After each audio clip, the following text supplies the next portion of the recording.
Guruve Gaura Chanjaya Radhikaya Tadale Krishnaya Krishna Bhaktaya Tadabhaktaya Namo Namaha Vancha Kalpatrubhyascha Kripa Sindhu Vayevacha Patitanam Bhavanevyo Vaishnavebhyo Namo Namaha Jaya Shri Krishna Chaitanya Prabhu Nityananda Shri Advaita Gadadhara Shivasari Gaura Bhaktavinda Hare Krishna, Krishna Krishna, Hare Hare, Hare Rama, Rama Rama, Hare Hare.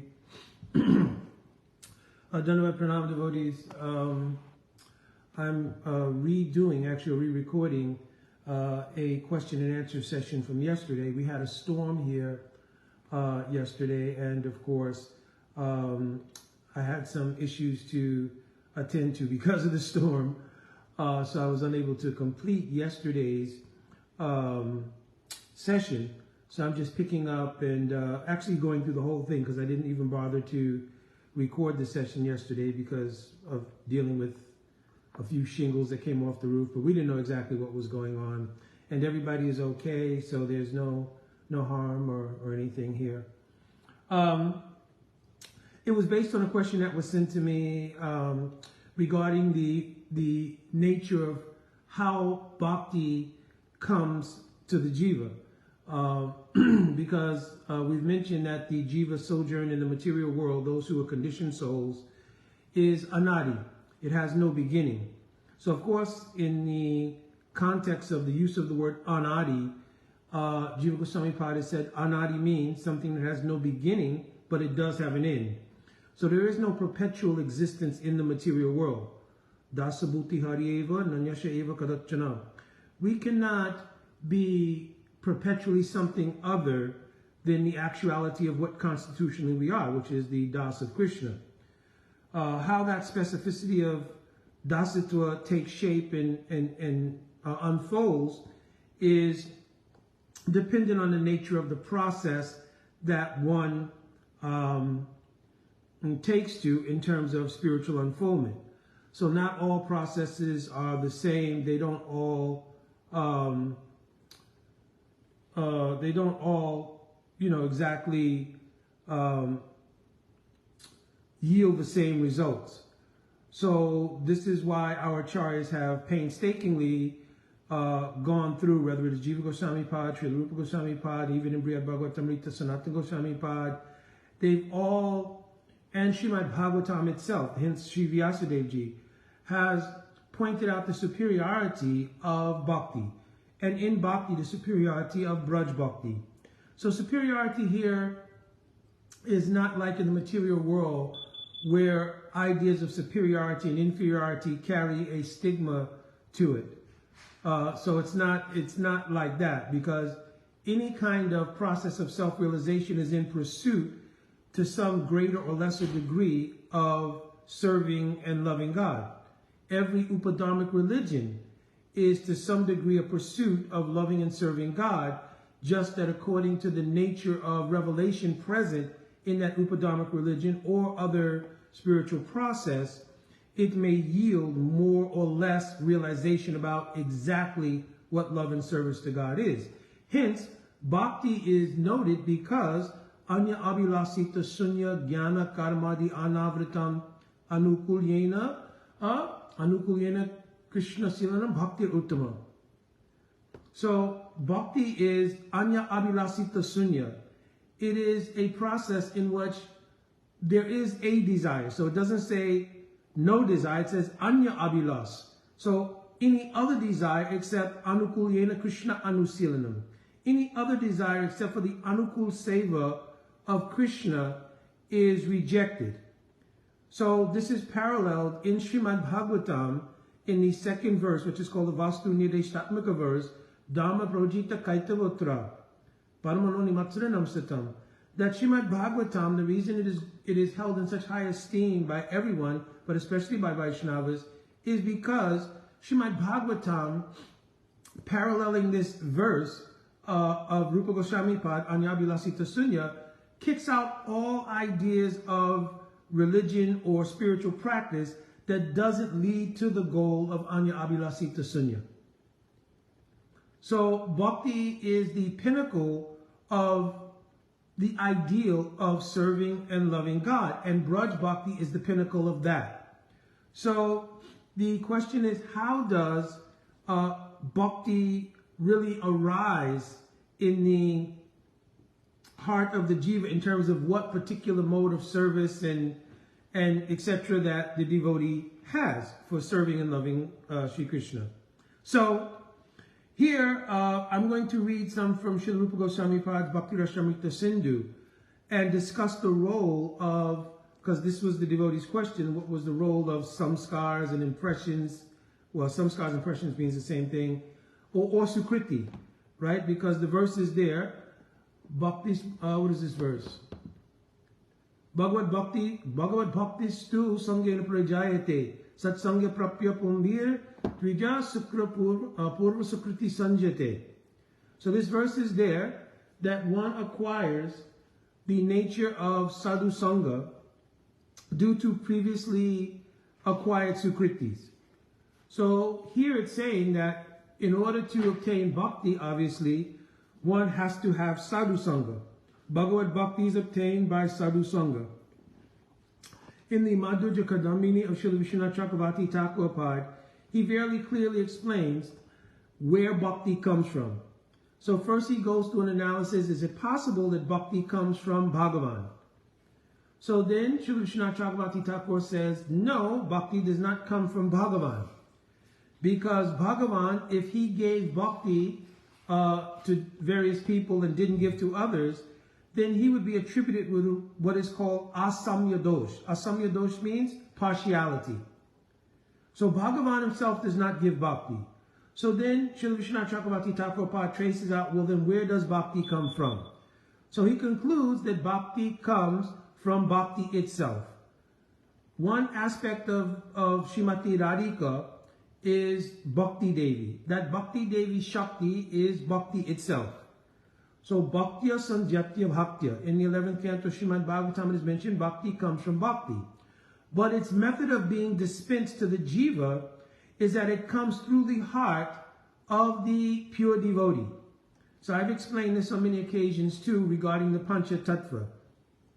Pancha Tattvakam Krishnam Bhakta Rupa Sarupakam Bhakta Avataram Bhaktakyam Namami Bhakta Shaktikam.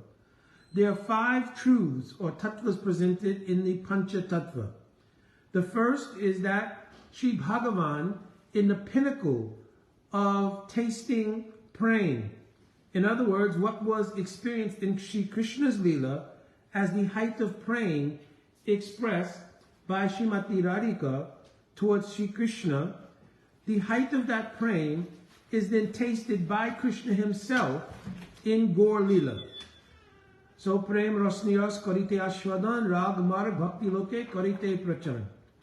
Right? So Krishna himself realizes the glory of the beauty, sweetness, charm, enchanting nature of Radhika's praying in Gaur Leela. Therefore Gaur Leela is called Prem Purushottam Leela. It is the pastime in which Krishna fulfills his desire to understand the glory of Srimati Radhika's love. Shri Radha Pranaya Mahima Kidraso Bhanyeva, etc. Right? So having tasted this prem, then the Lord, because the very nature of prem itself, one feature of prem is its karun nature. So in that verse, prem rasniyas karite ashwaran ragmag bhakti loke karite pracharan rasi shekara parama karun. That when the Lord appears as Mahaprabhu, he's parama karun. He's extremely merciful. And he arranges that this love or service to this type of love should be made available. So this is the meaning of the verse, Anarpita chirim chirat kanunuvatir nakalo samutpayatam unata ujwala rasa swabhakti sriyam. So swabhakti sriyam means beauty. So the beauty of the prem of Radhika, which Krishna has come to relish in Gaur Leela, is that it is available to the jiva to serve. Service to that kind of love of Radhika is called Palyadasi Bhav or Manjari Bhav. So Sri Chaitanya Mahaprabhu particularly came to give that, though in the course of giving that, Chari Bhakti Ras, the other 4 rasas are also given. But primarily he came to give this Swabhakti Sriyam to Unata Ujjvala Ras, the beauty of serving the kind of love that Radhika has towards Krishna. So because of that mood, a methodology for its dispensation to the jivas must take place. Because Bhagavan himself does not directly give prema, according to Srila Vishwanath Chakravarti Thakurpad. So Mahaprabhu himself did not directly give prema. Right? Rag Mag Bhakti Lok. The spontaneous mood of Braj Bhakti was given to the Bhakta Lok. Bhakta Lok here means all the pure devotees of previous incarnations. So it's quoted in Chaitanya Charitamrita, Prem Nayeva Goparamanam Kamam Iti Agamat Pratam Udava Adayo Apietan Vajanti Bhagavat Priya.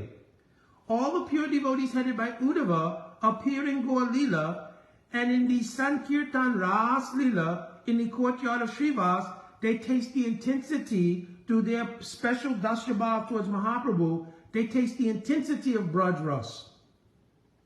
This is the special gift to all the previous pure devotees, like Murari Gupta, who was Hanuman, like Haridas Thakur, who was the combination of Brahma and Prahalad.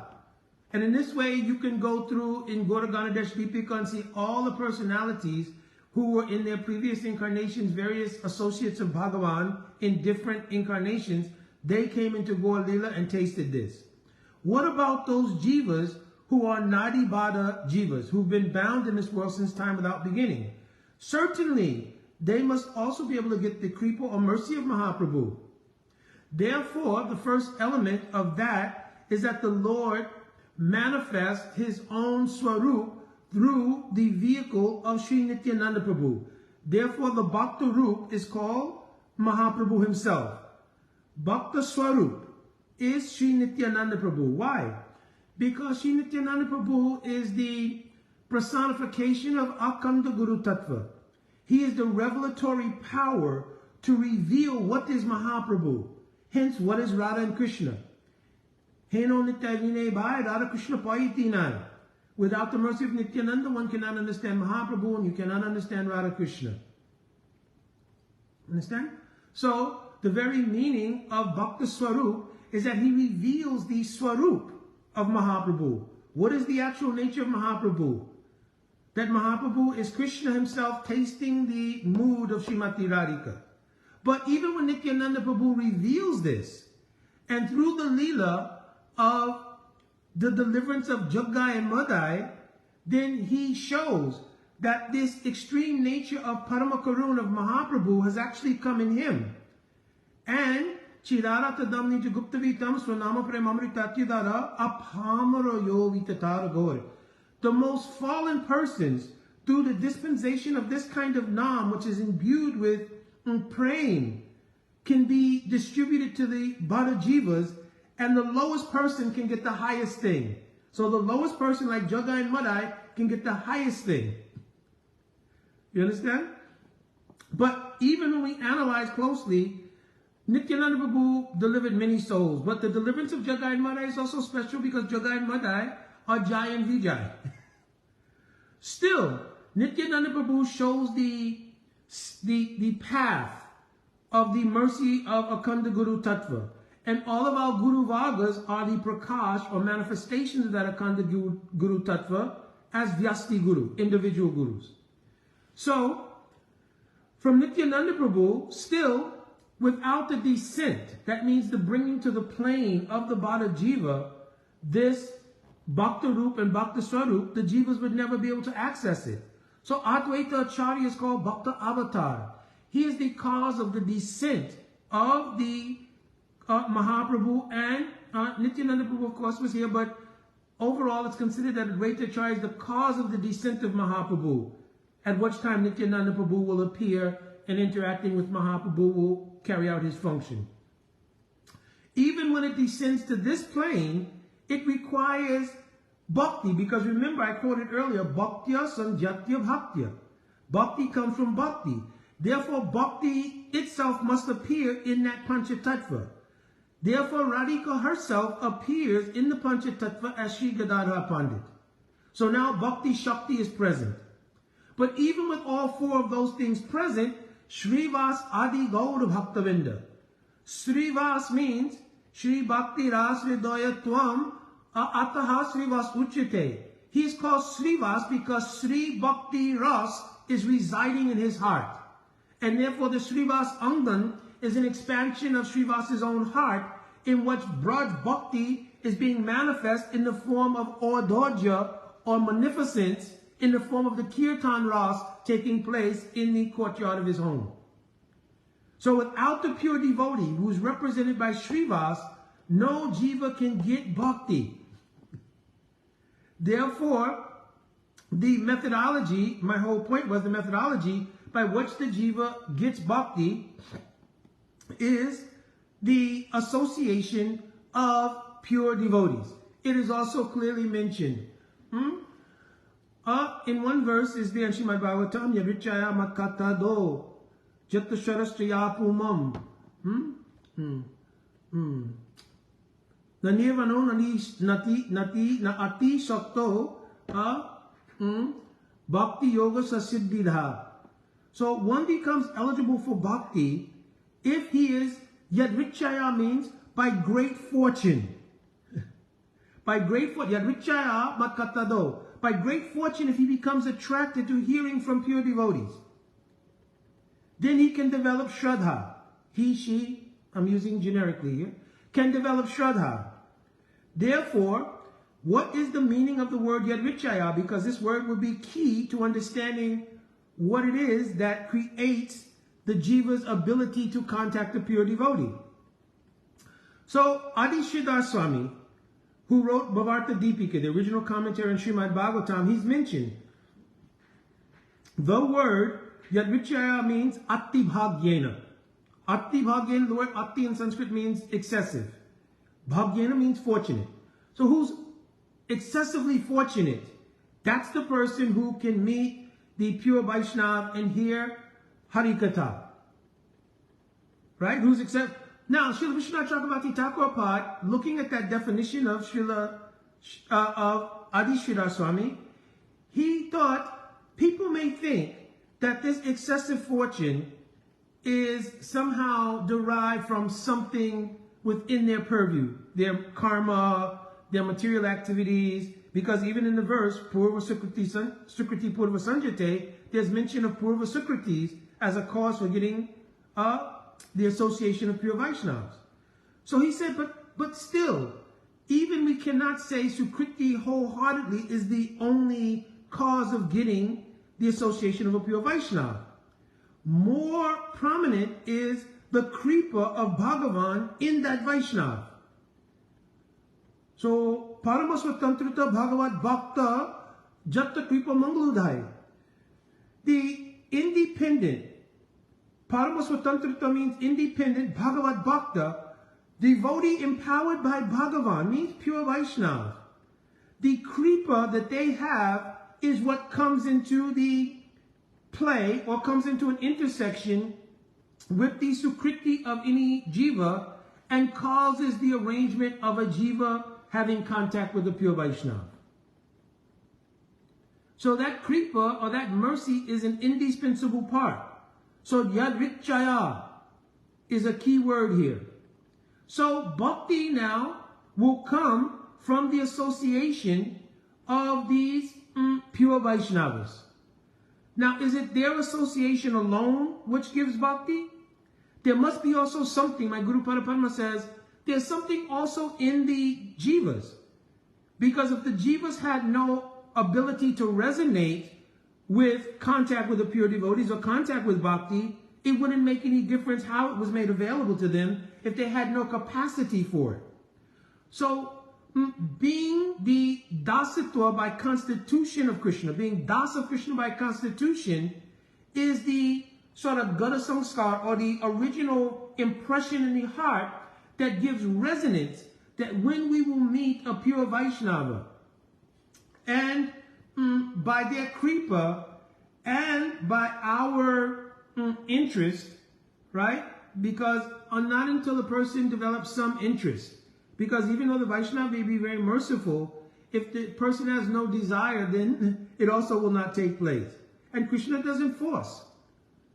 So one will have to come to the stage like Sanatana Goswami Pad when he was with Mahaprabhu. On behalf of the Bada Jivas, he asked two very important questions. Keami, Kenyamai, Jare Tapatrai. Who am I and why am I suffering? Until this mati, means discriminatory consideration, comes in a Bada Jiva, they may not take any interest in spiritual paths. What to speak of bhakti. But when this discriminatory element arises in the consciousness of the jiva, right? At that time, they'll ask, oh, who am I? There must be more than this material world. Why am I suffering in this material world? At that point, their eligibility becomes kind of ripe now to receive the mercy of a sadhu. And now, Yadrichaya, combined with the kripa of a sadhu, that contact can be made. So now, also it's been analyzed, as I quoted earlier, that also there's some sukriti. Sukriti also plays some role in everything. So sukriti purva sanjate. That means previously I gave a donation to someone who was selling a book. I took some prasad. I heard a Harinam party. I did something to support Vaishnavas in any way, somehow or another. So all of these various bhakti unmukhi sukritis, they also contribute to allowing the jiva to come to that position of viveki, means to contemplate what's beyond just this material world, and also avails them to yadrichaya, the kripa of a sadhu. At that time, in any given life, when they start to develop those impressions coming from a sadhu, then over the course of some lives, we can't say how many, right? Over the course of some lives, those impressions build. And those impressions then become the basis under which the unfoldment of a particular type of taste in bhakti arises, right? So let me read directly. I've already explained the first part from Srila Rupa Goswami's Bhakti Rasamrita Sindhu. So now we're at the point where we're discussing the how a particular taste of service arises. And I just want to make sure I've got all of this marked so I don't spend so much time. Okay, I do have it all marked off here. So I'm just going to read first one verse, which is in Bhakti Rasamrita Sindhu. And this is in the second, in the first wave, 216, right? So it mentions, Praktana adukini chasti yasya sat bhakti vasana esha bhakti rasa aswadyas tasya eva riddhi jayate.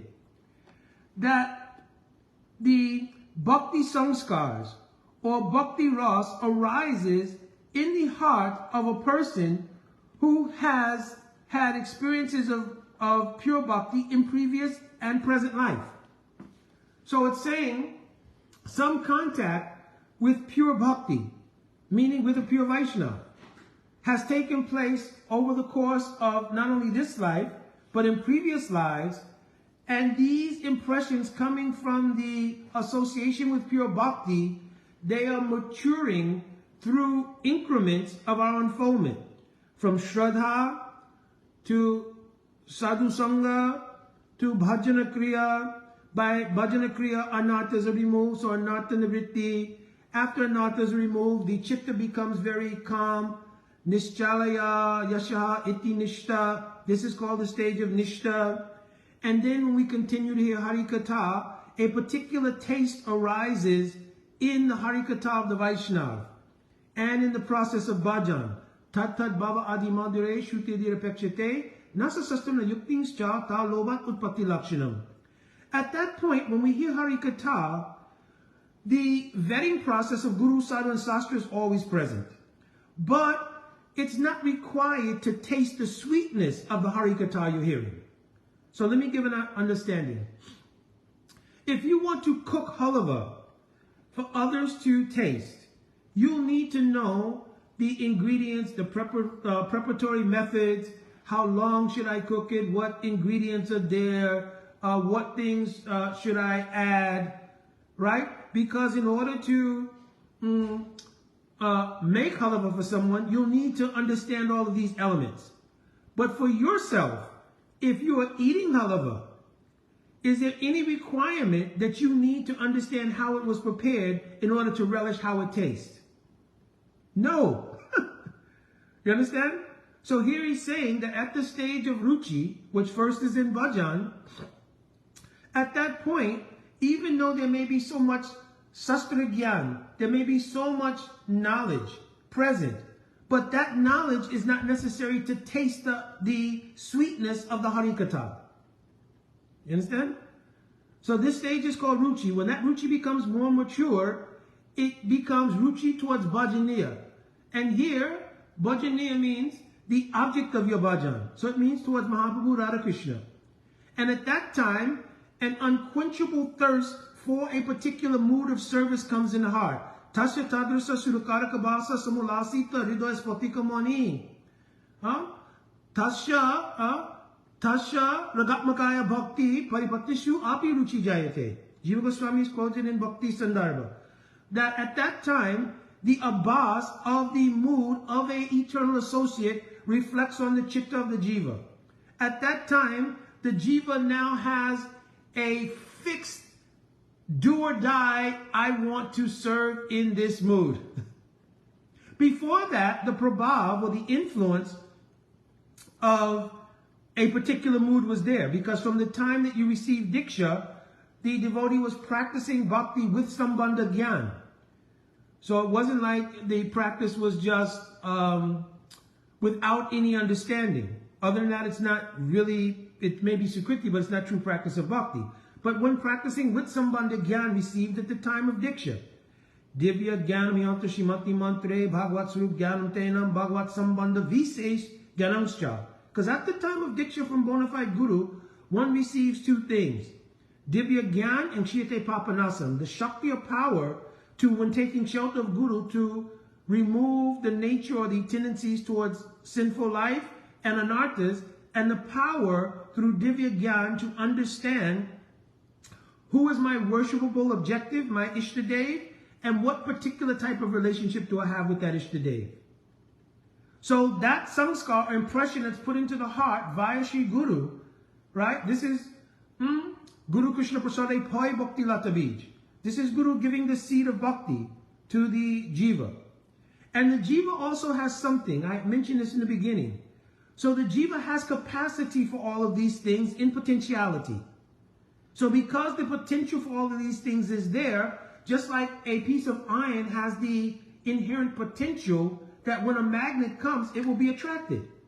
That's built into the magnet and built into the piece of iron. So in the same way, the jiva also has something in them.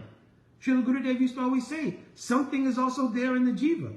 So I just heard a lecture very recently of my Guru Parapadma, and he mentioned, he had one devotee explain, yes, there's a potency, potentiality in the jiva that resonates with the particular mood, instruction, harikatha, everything given by that guru. So it's not accidental, it's not haphazard. It has come from the unfoldment of impressions over lifetimes, right? So now, once this mood comes, this is called asakti. Asakti means when that abhas or shadow is cast on the chitta, then it means that whatever is casting that shadow must be very nearby. So what is casting the shadow? The mood of one of the eternal associates. Shri Rup Manjari, right? Shri Rati Manjari, if it's Manjari Bhav, Subal, etc. If it's in Sakya Rasa. You understand? That's casting a bas on the heart. So that mood that the eternal associates have is composed of the Swarup Shakti, which is the Ladini, Sambhit, and Sandhini Shaktis of Bhagavan. So that means that Sambhit, Ladini, and Sambhit, Sambhit, Ladini, and Sandhini are very nearby, because if it's casting a shadow, that means the substance which is casting that shadow is nearby. So in the stage of a Shakti, it means that actually Bhav is very close. So only it awaits for the descent by the mercy of Bhakti Devi for that Swarup Shakti to come onto the Chitta. then Suda Sattva Visheshatma Prem Suyamsa Samibat Ruchi Vishchitta Masanya Kridaso Babu Chite. At that time, that ruchi, what you have developed, that ruchi now melts the chitta, means melts away false ego, the whole idea of avidya, everything is melted away. And now it presents the realized what is this verse?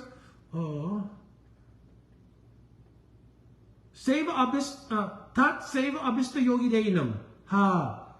The abhista deha. It means the form, what you desire to render a particular kind of service, is then revealed on the chitta. And in this stage, the devotee has the understanding of their eternal swarup. Means, what is my actual form, name, service, mood, etc., etc. So they use the 11 things called Ekadas Bhav. That appears on the chitta clearly. And the jiva can now see that. But they still also have a sadhaka deha. So in the two verses Srila Rupa Goswami Pad quotes in Bhakti Rasamrita Sindhu regarding Raganuga Bhakti, one is Seva Sadhika Rupena Siddha Rupena Chatrihi Tad Bhavalipsunakara Vraja Lokanusarita. So having these two forms, the jiva will perform his bhajan internally in that siddha root which has been realized in the stage of bhav. And in their external sadhaka body, they'll continue Shravanam Kirtanandani, Vairi Bhakti Sudanti too, doing all the elements of practice that they've been doing for years and years and years. They'll still arise early in the morning, doing stav and stuti to Sri Guru, attending Mangalarti, doing Talsi Parikrama, doing Shwadhyaya means your study, doing preaching seva, Thakurji seva. So all those things will remain, right? And they'll aspire to follow the mood of Rup Goswami, Raghunath Das Goswami, but also directly their own Gurudev, because their Gurudev is a personification of that. So how my Gurudev was doing bhajan. And then also at this stage, having realized your own Swarup, you can clearly understand the Swarup of your Gurudev. So now Vishrambhena Guru Seva comes to the platform where you can internally serve with your realized form, with your Gurudev and his realized Siddha Swarup.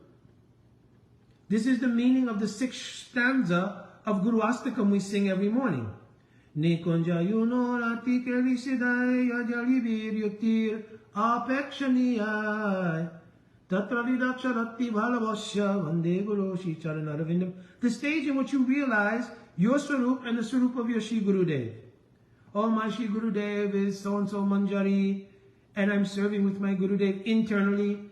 Externally, I'm following same as my Gurudev is in this world. My Gurudev is doing sadhan bhajan, traveling, preaching, so many different things. Understand? Finally, for more evidence of this fact, let's read from another verse of Bhakti Rasamrita Sindhu, in which we'll read the Tika of Srila Jiva Goswami Pad and Srila Vishwanath Chakravarti Thakur. Alright, so let's go to the shlok first. Yatotaram aso shwada visesha ulashamayapi rati vashanaya swaddi bashite kapi kashyachit.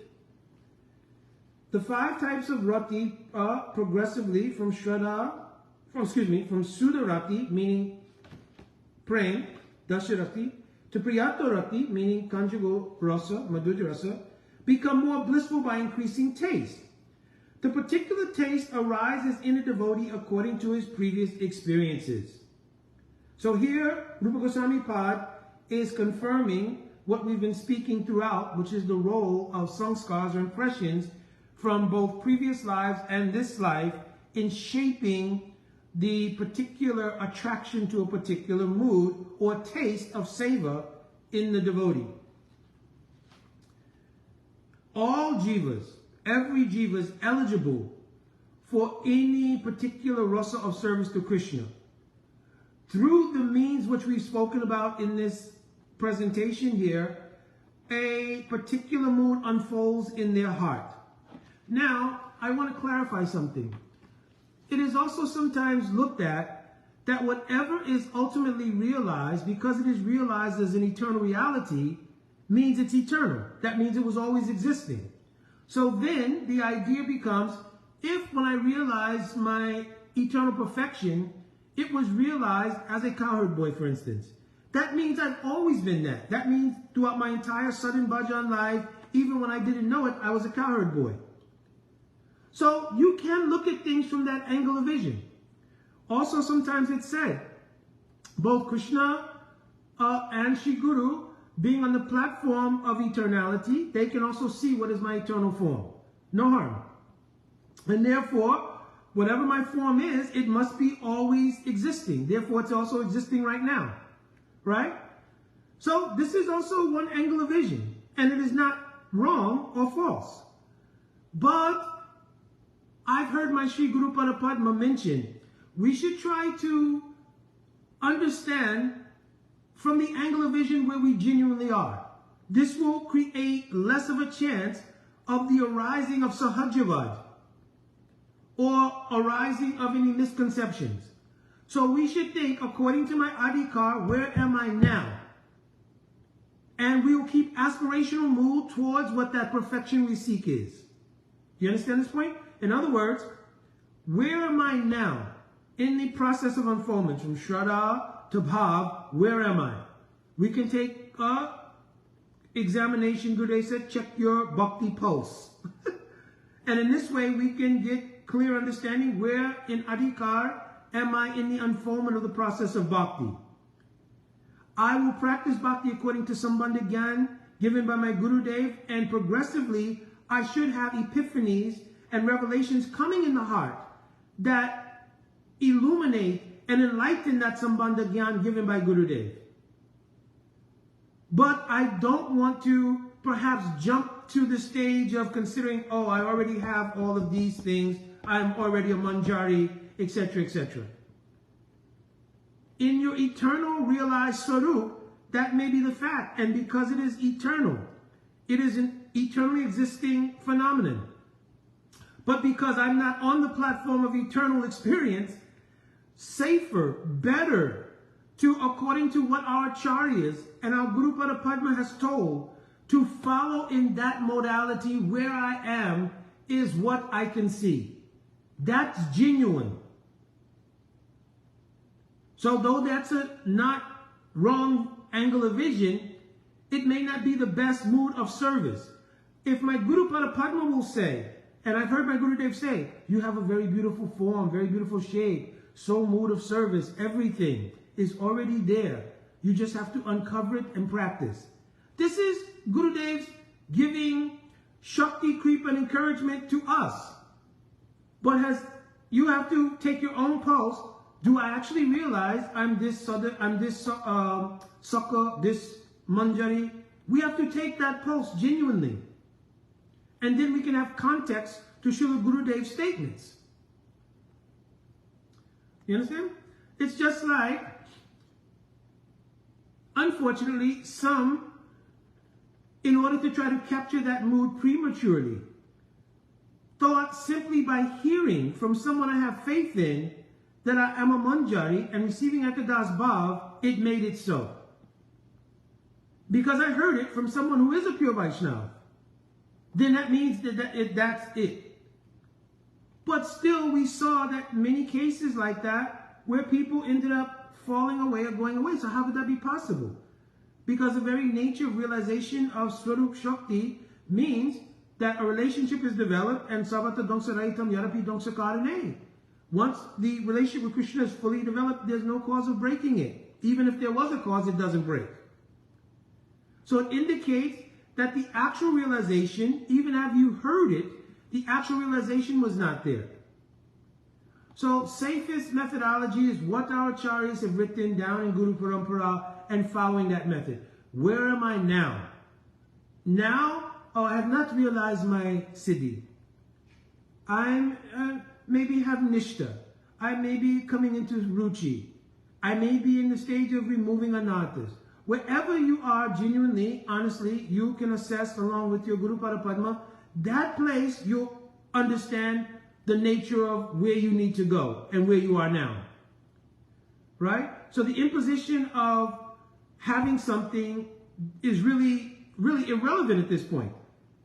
Right? Because for you, if it's not realized, it's not relevant, right? You're in pursuit, in aspiration of it. And that Sri Gurudev told, oh yes, you have this Manjari Roop, right? Because if Gurudev is speaking in a larger audience generically, he's speaking from inspiration for you. If Gurudev tells you directly person to person, Gurudev is revealing your Swarup. You understand? So I'm just speaking for context here. So let's read what Rupa Goswami Pada said. I've already quoted the slok. Yatatara Mashu Shwada Vishesha Ulashamayapi Rati Vashanaya Shuddhi Bhashate Kapi Kasyachit. So Jiva Goswami's, well, translation of it, I've already said, but here's Jiva Goswami's commentary. After the 5 types of rati have been described, a doubt may arise. Should all these types be considered equal or successively superior? So here he's saying, in terms of the taste yielded to the devotee and in relation to what is pleasing to Bhagavan, should we consider that all of the various ratis are the same, or do they have some successive superiority? So to jump ahead, of course in Ramananda Samvad, the superiority of Madhurya Rasa has been established. Right? If you look at everything from a neutral point of view, he said, then you can understand that Madhurya Rasa is greater because it gives more pleasure to Bhagavan. Now, we cannot look at this from the angle of vision of our own self-interest. Well, that's a shame because I wanted Sakya Rasa. And if you're telling me Sakya Rasa is inferior, I'm not happy. Or you're telling me Vatsalya Rasa is not as good, I'm unhappy. So this is not at all how you do a metric of evaluation of transcendental rasa. Every rasa, Chaitanya Charitamrita has established, is completely nourishing, satisfying, and fulfilling, and the all in all for that devotee who has that rasa. So there is no metric of comparison that, oh, it's inferior compared to how you feel. Every Vaishnava, with whatever rasa they have, feel complete. That's why he says, Tatashta vicharale taratama. From a neutral analysis, you can say like this, Madhurya Rasa is superior. Right? So continuing. If they are equal, then all the ratis should have the same inclinations. So what he's getting at is that if all the rasas are equal, then whatever you are inclined towards, it's the same. So he's saying, but if they are successively superior, what is the cause for differing inclinations in different devotees? What makes it, if they're all the same, that doesn't matter because everything just is, whatever inclination you have is the same as any other inclination. But what gives a person inclination towards Sakya Rasa, Madhurya Rasa, Vatsalya Rasa, etc.? This verse answers. So he's saying this verse is what answers. Increasing from first to last, Yata Uttaram, right? From Sudarati all the way to Priyatarati, means Madhurya Rasa, they become progressively filled with taste or delight. So there is a crumb or progression of taste that is experienced by Bhagavan, hence by the devotee, of greater taste when you look at it neutrally, from Sudarati all the way up to Madhurya Rasa. But what determines who takes up which type of rati? It is described by having no impressions of a particular rati from previous lives, or is it by having impressions of one type of rati from previous lives, or is it by having impressions of many types of rati? So that's the question. Has what mood you have, has it come from there were no connection with previous impressions at all, or is it because there were many impressions that were there, or was it because there was one impression that was dominant? So he's going to answer this question now. In the first option, the absence of impressions, rati cannot occur at all because no taste could arise. So he's saying if there were no previous impressions in previous lives, then there couldn't have been a possibility that a taste for a particular mode of service would have arisen in your heart. It definitely means that there were previous impressions. So now the question Is it many types of impressions or is it one type?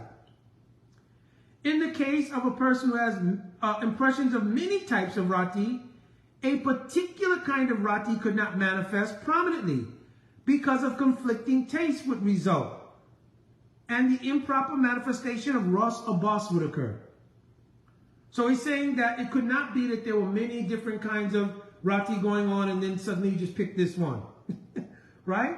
So he's saying here, therefore, the impressions of only one type carried from previous lives produce the specific taste that we have. Right? Though not being in a position to perceive it.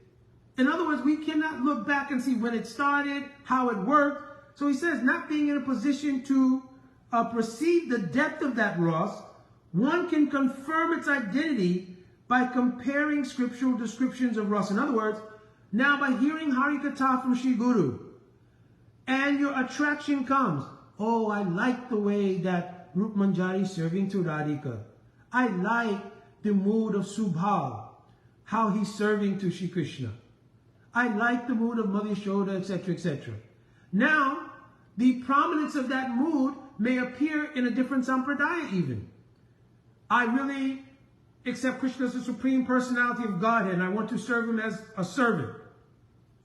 That mood of Dasharati towards Krishna may be prominent in Sri Sampradaya. The mood of Vatsalya Prem may be prominent in Vallabh Sampradaya. Right? There's nuances here, so I'm generalizing here. I've heard my Guru Parapadma speak like this. Right? Certainly the mood of Braj Ras, Manjari Bhav, is prominent in the line of Mahaprabhu. So, lastly he says, and by inference through hearing and seeing these different rasas,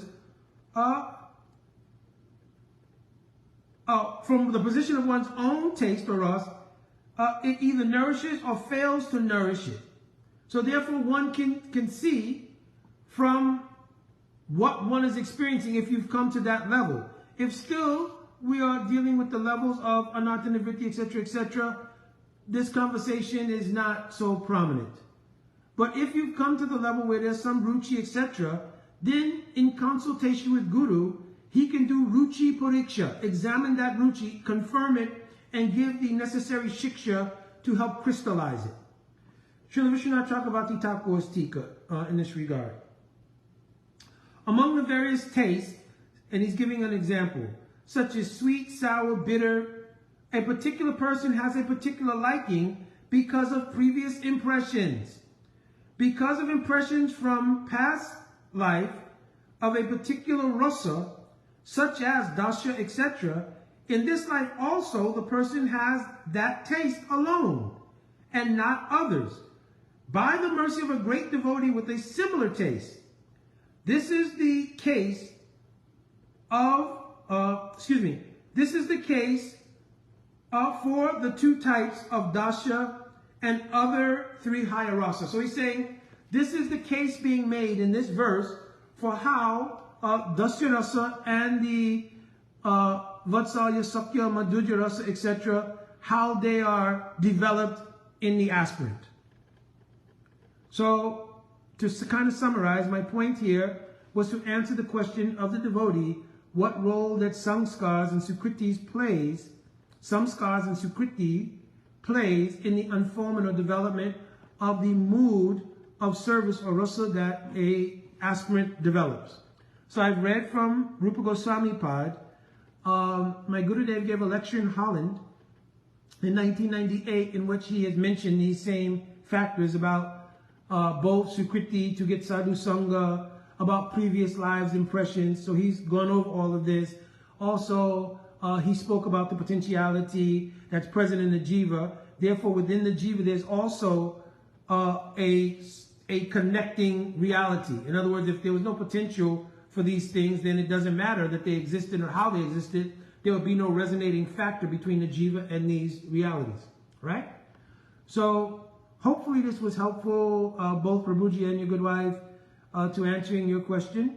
And again, I've tried to combine actually bringing out Oh, and maybe I should have given reference to where those things are. I did give the reference for the first verse, I believe. The last verse I just read is going to be in the fifth wave, and it's 2.5.38. 2.5.38 in Bhakti Rasamrita Sindhu. And I did give the reference for the first one. Praktana adurki chasti yasad bhakti vasana. I gave the reference for that verse. All right, so hopefully this was very helpful, and hopefully it will add to understanding. So I always do these things for my own edification, of course, because it forces me, though I love to do it, to also look at the continuum. Oh, one more reference, if you want to understand this. In Jaiva Dharma, chapter 26, right in the very beginning of that chapter, which is Introduction to Rasa, then Brajanath Prabhu asked this question to Bhaktivinoda Thakur. He asked the question, is Ras something that is predetermined? And Gopal Guru Goswami answers, this is not a question that can be answered yes or no. I will explain it to you, and from the explanation you'll be able to understand. So then he goes on to explain to him about the very things we just read here. That the sthai bhav, which has developed from previous impressions and current life impressions. So he goes on and explains that. Then he explains how that sthai bhav mixes with vibhav, anubhav, sattvic bhav, and vyabhichari bhavs to create bhakti rasa. So that's another reference. Jaiva Dharma chapter 26, right in the very beginning of that chapter. All right, my Dandavat Pranam, Prabhuji and your good wife, and also all devotees who are watching. And again, as always, I encourage devotees, especially senior devotees, to make any corrections and to comment also here. And if anyone has questions from that, they can also inquire. Sometimes if I've already made a presentation on a particular question, I may not redo a whole session like this on it, but I may just answer personally. All right. Vancha kalpaturubhyascha kripa sindhuvevacha patitanam pavanebhyo vaishnavebhyo namo namaha. Jai Shri Krishna Chaitanya Prabhu Nityananda Sri Advaita Gadadhara Sivasari Gaura Bhaktavinda. Hare Krishna, Krishna Krishna, Hare Hare, Hare Ram, Ram Ram, Hare Hare. Jai Radhe Radhe.